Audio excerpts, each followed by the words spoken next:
అశ్వ సంవత్సరంలో కైలాస యాత్ర Shri Gayatri tours and travels 8977349696. బీజేపీపై విమర్శలు కురిపించారు ఎమ్మెల్సీ సి రామచంద్రయ్య. తెలుగుదేశం పార్టీలో ఉండి కూటమిలో ఉన్న బీజేపీపై విమర్శలు చేయడం రాజకీయంగా ప్రాధాన్యం సంతరించుకుంది. మోదీ విదేశాంగ నీతిపై సి రామచంద్రయ్య రాసినటువంటి వ్యాసం ఇప్పుడు టీడీపీలో హాట్ టాపిక్ అయింది. తెలుగుదేశం పార్టీ నుంచే రాజకీయంగా ఎదిగారు సి రామచంద్రయ్య. బలిజ సామాజిక వర్గానికి చెందినటువంటి నేత కావడంతో పదవుల విషయంలో ప్రాధాన్యత ఇచ్చింది టీడీపీ. 2024 ఎన్నికల్లో వైసీపీ ఓటమి పాలు కావడంతో తిరిగి టీడీపీలో చేరారు సి రామచంద్రయ్య. టీడీపీ నేతలకు దూరంగా ఉన్నారు సి రామచంద్రయ్య. దీనికి సంబంధించి మరిన్ని అప్డేట్స్ మా కరెస్పాండెంట్ కిరణ్ అందిస్తారు. కిరణ్, సీనియర్ నేత సి రామచంద్రయ్య ఏంటి భారతీయ జనతా పార్టీ మీద ఈసారి టీడీపీ నేతలు చేస్తున్నటువంటి పరిస్థితి? కూటమిలో లుకలుకలకు సంబంధించి ఉన్నటువంటి విమర్శలు, కొన్ని జరిగినటువంటి సంఘటనలు మనం చూసాం. కానీ ఇప్పుడు టీడీపీ వర్సెస్ బీజేపీగా పరిస్థితి మారినటువంటి పరిస్థితి ఉంది. నేరుగా ఇక్కడ కాదు, సెంట్రల్కి సంబంధించే ఆయన రాసినటువంటి పుస్తకానికి సంబంధించి వస్తున్నటువంటి కొన్ని విమర్శలు ఎలా చూడాలంటారు? ఏ విధంగా ఉండబోతుందంటారు? మురళి, సీనియర్ నేత ఎమ్మెల్సీ సి రామచంద్రయ్య అంటే రాష్ట్రంలో ఎవరు తెలియని వాళ్ళు లేరు. బలిజ సామాజిక వర్గానికి సంబంధించిన నేత, కడప జిల్లాకు సంబంధించిన నేత. అందులో కేవలం సామాజిక వర్గ నేపథ్యంలోనే తన తెలివితేటలతో అటు ఎన్టీఆర్ సమయంలో కూడా రాజ్యసభ పొందారు, తర్వాత చంద్రబాబు నాయుడు మన్ననలు పొందారు, తర్వాత నేరుగా కాంగ్రెస్ లో చేరారు, ఏదైతే టీడీపీ నుంచి ప్రజారాజ్యంలో చేరారు, ప్రజారాజ్యం నుంచి ప్రజారాజ్యం కాంగ్రెస్ పార్టీలో విలీనమైన సమయంలో కూడా శ్రీరామచంద్రయ్యకు మంత్రి పదవి దక్కిన నేపథ్యం ఉంది. అయితే 2019 ఎన్నికల ముందు వైసీపీలో చేరారు, వైసీపీలో ఎమ్మెల్సీ పదవి పొందారు. అయితే 2024 ఎన్నికల కంటే ముందు వైసీపీకి రాజీనామా చేసి టీడీపీలో చేరారు. కూటమి అధికారంలోకి వచ్చిన తర్వాత మళ్ళీ ఆయనకి ఎమ్మెల్సీ ఇవ్వడం జరిగింది. అయితే ఇక్కడ ప్రధానంగా రామచంద్రయ్య గురించి, రామచంద్రయ్య ఏం రాశారు, ఎందుకు టీడీపీలో చర్చ జరుగుతుంది, ఆయనపై వేటు వేయాలా అంటూ బీజేపీ నుంచి ఎందుకు ఒత్తిడి వస్తుందనే అంశాన్ని మనం ఒక్కసారి పరిశీలిస్తే, నేరుగా విదేశాంగ విధానంపై మోడీ పైన మోడీ పైన బాణాలు విసిరారు శ్రీరామచంద్రయ్య. టీడీపీకి అనుకూలంగా రాష్ట్రంలో ప్రధానంగా పనిచేసే ఒక పత్రికలోనే ఆయన మోడీ విదేశాంగ విధానం పైన దుమ్మెత్తిపోశారు. మరోపక్క ఏదైతే మోడీ గురించి ఎక్కడ కూడా ట్రంప్ పాజిటివ్ గా మాట్లాడిన నేపథ్యం లేదు. మోడీ ఏకంగా ట్రంప్ కోసం ఎన్నికల్లో ప్రచారం చేసిన నేపథ్యం ఉంది. ప్రవాస భారతీయుల ఓట్ల కోసం మోడీ అభ్యర్థించిన పరిస్థితి ఉంది. అలాంటి ఈ ట్రంప్, అలాంటి మోడీ పైన నేరుగా ట్రంప్ ఎలాంటి సహకారం ఇవ్వలేదు, ట్రంప్ వల్ల మోడీకి ఎలాంటి లాభం కలగలేదంటూ రాసిన ఒక ఆర్టికల్ ఇప్పుడు టీడీపీలో కాదు బీజేపీలో కూడా నేరుగా టీడీపీ కూటమికి మద్దతు ఇచ్చే ఒక కీలక పత్రికలో ఆయన వ్యాసం రావడంతో టీడీపీలో కలకలం రేపింది. ఏ ఇద్దరు టీడీపీ నేతలు కలిసిన రామచంద్రయ్య రాసిన వ్యాసం పైన చర్చ జరుగుతుంది.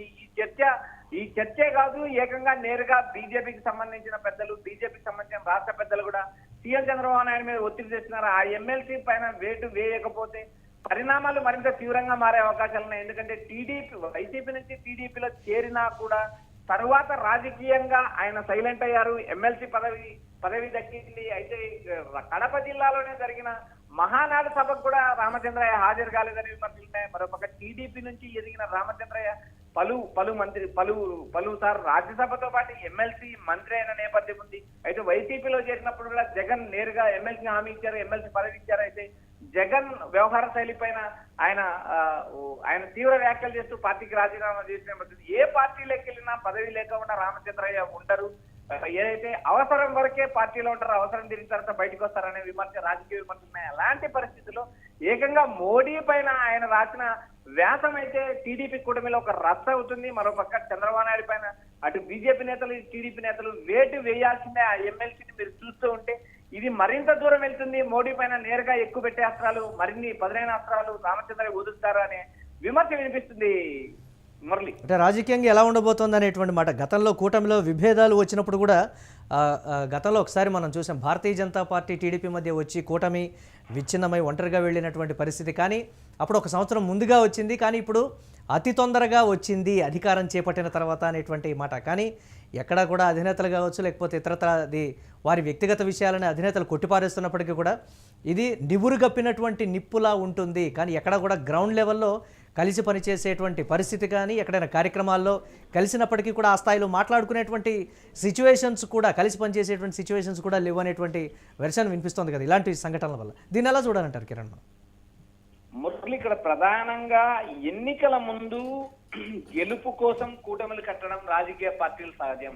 ఎన్నికల్లో అధికారంలోకి వచ్చిన తర్వాత ఆ కూటమి నిలబెట్టుకోవడానికి చాలా శ్రమపడాల్సిన పరిస్థితి ఉంటుంది. ఎందుకంటే క్షేత్రస్థాయిలో పార్టీకి సంబంధించిన నేతలు కార్యకర్తల మధ్య సమన్వయం ఉండాలి.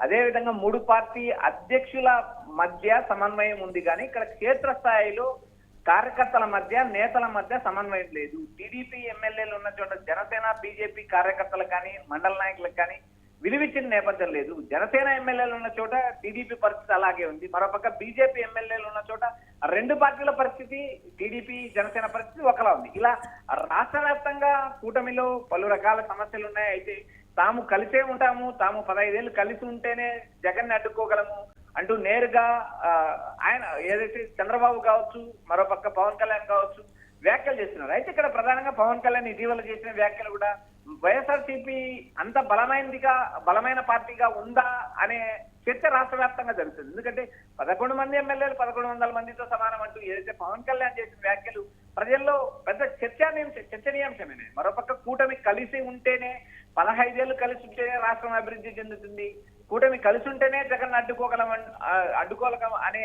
అంశంపైనే రాష్ట్ర ప్రభుత్వం ముందుకెళ్తుంది. కానీ జగన్మోహన్ రెడ్డి రోజు రోజుకు బలపడుతున్నాడు అనే అంశాన్ని టీడీపీ కూటమి వదిలేసింది. నేరుగా జగన్ పైన పలు ఆరోపణలు చేస్తే ఆరోపణలు ఏదో ఒక అభూత కల్పనలు ప్రచారం చేసినంత మాత్రాన ప్రజలు అన్ని వింటారు అని చెప్పే పరిస్థితి లేదు. ఎందుకంటే 2019 ఎన్నికలకు ముందు ఇలాంటి పరిస్థితి వచ్చింది. 23 మంది ఎమ్మెల్యేలు వెళ్ళిపోయినప్పటికీ కూడా జగన్ అధికారంలోకి వచ్చిన పరిస్థితి. ఇప్పుడు ప్రధానంగా కూటమిలో సమన్వయం లేదు, ఆయా నియోజకవర్గాల్లో చర్చ నడుస్తుంది. మరోపక్క టీడీపీ కూటమిలో ఉన్న ఎమ్మెల్యేలకు మంత్రులకు సమన్వయం లేదు. ఎమ్మెల్యేలు ఒక తీరున వెళ్తే మంత్రులు మరో తీరున వెళ్తున్నారు. జిల్లా నాయకుల మధ్య సమన్వయం లేదు. ఐక్యత పార్టీల అధినేతల మధ్య ఐక్యత ఉంది, కానీ పార్టీ క్షేత్రస్థాయిలో ఉన్న కార్యకర్తల మధ్య ఐక్యత లేదనే ఒక విమర్శ నడుస్తూ ఉంది. మరోపక్క ఏదైతే రామచంద్రయ్య వ్యవహారమే కాదు, రాష్ట్రంలో అటు జనసేనలో కావచ్చు, టీడీపీలో కావచ్చు, బీజేపీలో కావచ్చు పలు రకాల విమర్శలు ఉన్నాయి. పలు రకాల నేతలు విమర్శలు గురిపిస్తున్నారు. ఏదైతే విష్ణుకుమార్ రాజు, ఏదైతే విశాఖపట్నం నార్త్ ఎమ్మెల్యే అయితే ఉన్నారో విష్ణుకుమార్ రాజు టీడీపీ కూటమిలో ఏదైతే తాను ఇచ్చిన నివేదికలు కానీ తాను ఇచ్చిన అంశాలను కానీ ప్రభుత్వం పట్టించుకోలేదంటూ నేరుగా ఒక బీజేపీ ఎమ్మెల్యే ఎక్కువ పెట్టారు. మరొక సుజనా చౌదరి కావచ్చు, ఆయన నేరుగా అమరావతి అంశం పైన కానీ ప్రభుత్వం తీసుకున్న అప్పుల మీద కూడా నేరుగా మాట్లాడుతున్నారు. ఇలా రాష్ట్ర వ్యాప్తంగా కూటమిలో ఉన్న ఎమ్మెల్యేల మధ్య సమన్వయం లేదు, పార్టీ అధినేతల మధ్య సమన్వయం ఉంది అనే ఒక చర్చ నడుస్తుంది. మరోపక్క ఏదైతే రామచంద్రయ్య నేరుగా ఎమ్మెల్సీ రామచంద్రయ్య కడప జిల్లాకు సంబంధించిన వ్యక్తి, బలిజ సామాజిక వర్గానికి సంబంధించిన వ్యక్తి, టీడీపీ నుంచి ఆయన ఎదిగారు, టీడీపీలో పదవులు పొందారు, టీడీపీ తర్వాత మళ్ళీ ఈ ప్రజారాజ్యం చేరారు, ప్రజారాజ్యం నుంచి కాంగ్రెస్ పార్టీలో విలీనమైంది, కాంగ్రెస్ పార్టీలో మంత్రి చేశారు, తర్వాత వైసీపీకి వచ్చారు, వైసీపీ నుంచి మళ్ళీ టీడీపీకి, ఇలా వరుసగా అవసరాల కోసం అవసరం నిమిత్తమే పార్టీలు మారారు. రామచంద్రయ్య పైన వేటు వేయాలంటే అటు బీజేపీ టీడీపీ నుంచి ఒత్తిడి పెరిగింది. అయితే సీఎం చంద్రబాబు నాయుడు ఎలాంటి నిర్ణయం తీసుకుంటారా అనేది ఈ టీడీపీలో ఒక చర్చ నడుస్తుంది. Murali, right, thanks for updates Kiran. ఇక మొత్తం మీద సి రామచంద్రయ్య చేసినటువంటి కామెంట్స్ కావచ్చు, ఇతరత్ర బీజేపీపై విమర్శలు కురిపించారు. ఆయన తెలుగుదేశం పార్టీలో ఉండి కూటమిలో ఉన్నటువంటి భారతీయ జనతా పార్టీపై విమర్శలు చేయడం కూడా రాజకీయంగా చర్చకు దారితీసింది. మోదీ విదేశాంగ నీతిపై సి రామచంద్రయ్య రాసినటువంటి వ్యాసం ఇప్పుడు టీడీపీలో హాట్ టాపిక్ అయినటువంటి పరిస్థితి. తెలుగుదేశం పార్టీ నుంచే రాజకీయంగా ఎదిగారు సి రామచంద్రయ్య. బలిజ సామాజిక వర్గానికి చెందినటువంటి నేత కావడంతో పదవుల విషయంలో కూడా ప్రాధాన్యత ఇచ్చినటువంటి పరిస్థితి ఉంది.